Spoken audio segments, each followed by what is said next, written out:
Je cours. Je cours et je ne m'arrête pas. Je regarde droit devant moi, je sais où je vais. Je dépasse tout le monde, ne m'arrête pour personne. On me parle, mais je n'entends que le bruit sourd des aiguilles de ma montre, la sonnerie de mon téléphone et les battements de mon cœur. Plus vite, plus loin. Et enfin, j'arrive. J'ai réussi. Je peux enfin profiter. Mais très vite, ce goût de la réussite si doux devient fade. Et déjà, je m'ennuie. Je veux retrouver ce goût du succès. Je veux plus. Ce que j'ai ne suffit plus. Alors, je me remets à courir. Alors oui, il est normal d'avoir des désirs. Ces désirs nous poussent en avant, nous forcent à continuer. Ou du moins au début. Parce que oui, un appartement c'est bien. Mais une villa avec piscine, c'est mieux. Une montre, c'est bien, mais une Rolex, c'est mieux. Un petit dernier. Un voyage, c'est bien, mais en première classe, c'est quand même mieux, non? Alors bon, je pourrais continuer comme ça toute la soirée, mais il y a d'autres candidats et je pense que vous avez compris. Bref, avoir, c'est bien sympathique, mais avoir plus, c'est mieux. Mais lorsque ces désirs deviennent notre unique préoccupation, il y a une chose que l'on n'aura jamais. La liberté. Certains me diront que c'est ridicule, que dans une démocratie comme la nôtre, tout le monde est libre. Mais est-ce vraiment le cas? Car c'est cette même société qui nous pousse à avoir toujours plus d'argent, plus de reconnaissance et plus de biens matériels. On nous fait croire que le bonheur se cache derrière l'accumulation et que la satisfaction ne peut venir que de l'extérieur. Pourtant, plus nous dépendons de choses extérieures, plus nous devenons vulnérables.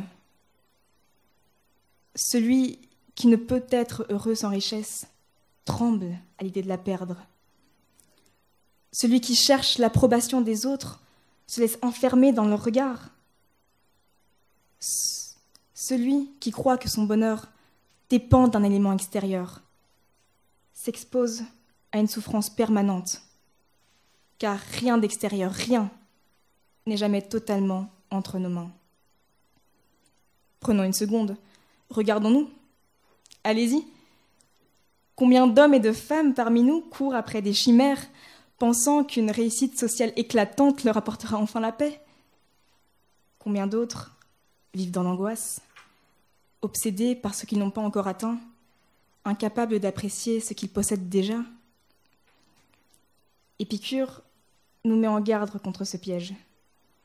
Il nous enseigne que le vrai bonheur ne réside pas dans l'accumulation, mais dans la capacité à se réjouir de l'essentiel. Mais alors, comment atteindre cette liberté? Épicure, justement, il y a plus de 2000 ans, nous a donné une réponse aussi simple que puissante. Lorsque l'on se suffit à soi-même, on obtient ce bien inestimable qu'est la liberté. Se suffire à soi-même, ce n'est pas se couper du monde, ni refuser l'aide d'autrui. Ce n'est pas non plus vivre dans un isolement extrême. C'est plutôt comprendre.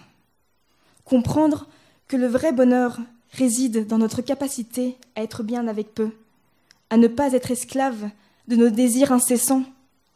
C'est cultiver cette force intérieure qui nous rend capables de faire face à l'existence sans être à la merci des circonstances. Comme l'a dit Jean-Jacques Rousseau, la liberté consiste moins à faire sa volonté qu'à ne pas être soumis à celle d'autrui. Et si la liberté que l'on nous vend aujourd'hui n'était qu'une liberté factice, se confondant avec le pouvoir et la possession? Où se trouve cette liberté profonde, cette indépendance de l'âme? Comment pouvons-nous nous contenter de ce qui nous est nécessaire sans être tourmentés par ce que nous ne possédons pas? Alors, Soyez rassurés, je ne vais pas vous inciter à vivre dans un tonneau comme le ferait Diogène, ce qui peut sembler un peu extrême. Mais il est important de discerner les plaisirs qui nous enchaînent et ceux qui nous rendent plus forts. Le plaisir d'un repas partagé avec des êtres chers n'est-il pas plus pur que l'excès de nourriture recherchée pour combler un vide intérieur ? La satisfaction d'un travail bien fait ne vaut-elle pas mieux que la quête effrénée d'un statut social ? Le plaisir de la tranquillité d'esprit est tellement, tellement plus précieux que l'agitation de ceux qui courent sans cesse après une reconnaissance extérieure. Atteindre cette liberté demande un travail sur soi, une discipline de l'âme. Il faut apprendre à reconnaître ce qui est vraiment nécessaire, à distinguer les désirs naturels de ceux qui nous sont imposés par la société. Il faut aussi cultiver la gratitude, cette capacité à voir la richesse dans ce que nous avons déjà, plutôt que dans ce que nous espérons obtenir un jour. Lorsque l'on parvient à cette autosuffisance intérieure, alors plus rien ne peut nous asservir. La peur de manquer disparaît, car nous savons que nous avons besoin de peu. L'angoisse du regard des autres s'efface, car nous trouvons en nous-mêmes notre propre validation. La quête incessante du toujours plus cède enfin la place à la paix du juste assez. Mesdames et messieurs, nous avons tous en nous la capacité d'atteindre cette liberté. Elle ne dépend d'aucune condition extérieure, d'aucun privilège particulier. Comme nous le dit l'auteur Ignacio Silón, on ne va pas mendier sa liberté aux autres. La liberté, il faut la prendre. Et elle est là, à portée de main, si nous avons le courage de nous en emparer. Alors, je vous en conjure, cessons de chercher notre bonheur dans ce qui nous échappe. Cessons d'attendre que quelque chose ou quelqu'un vienne nous compléter. Suffisons-nous à nous-mêmes et nous découvrirons que nous n'avons jamais été aussi libres. Respirons et ensemble, apprenons à marcher. Merci.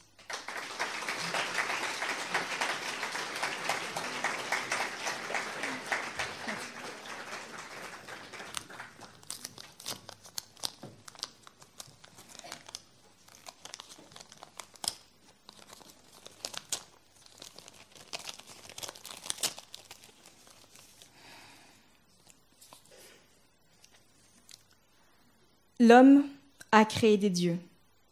L'inverse reste à prouver. Serge Gainsbourg, auteur, compositeur, interprète.